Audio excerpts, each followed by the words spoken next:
if you're a millennial and have a grandfather or grandparent that is here or deceased, and you suddenly happen upon their materials, what do you do? Like, how do you go about understanding it, understanding the provenance, the copyright issues? Like, maybe you want to preserve it or get it to a museum, or and so it's this project of one of my students, and I'm helping her out. So it always feels like it's all connected in some way. I don't really understand how it is, but I think we should try to figure out how to do one of these, a community block party at the law school or at the university. It'd be really fun to think through what that would look like. Have you had a university or law school do a block party yet for you? No, you'll be a pioneer. I think you'll be blazing the path. Yeah, that would be wonderful. Yeah, it would be great to let me know. I'll come out there. Oh, it'd be great. And I think we should get like the history department involved and World War II Museum, yes. others, and figure out sort of what this looks like in terms of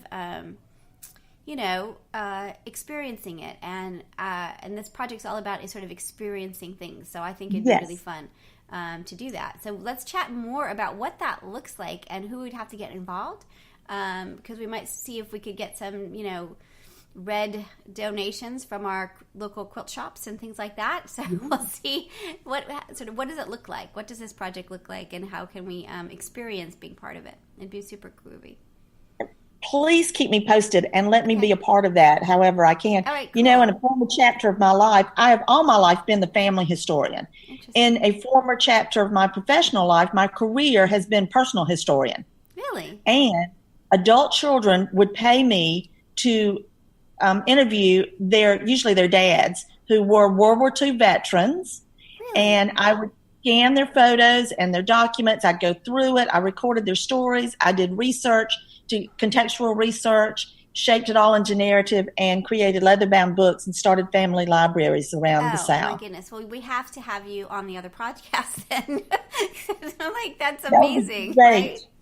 I love that. Yeah, and so what you're doing. You have to help her. So one of the things we're trying to do is we're going to do interviews with people like you, and also stories. But then also the goal of that project is to write a book that's like a handbook for millennials if they want to research their grandparents. So I think you should totally get involved with that project, because they won't even know.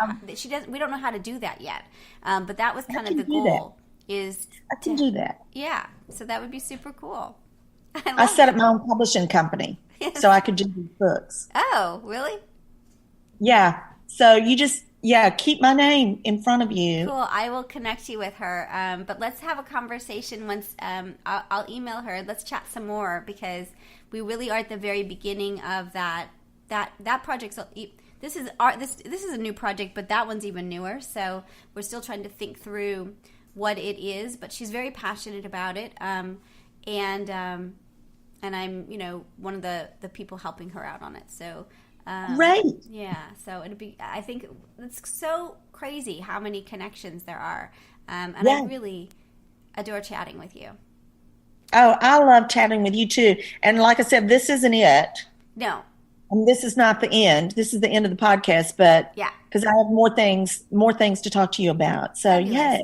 All right, cool. Well, let me turn off the recording, and then we'll hold on, and we'll chat for just another minute. So this is Elizabeth Townsend-Gard. You've been listening to Just Wanna Quilt, a research podcast coming out of Tulane University Law School.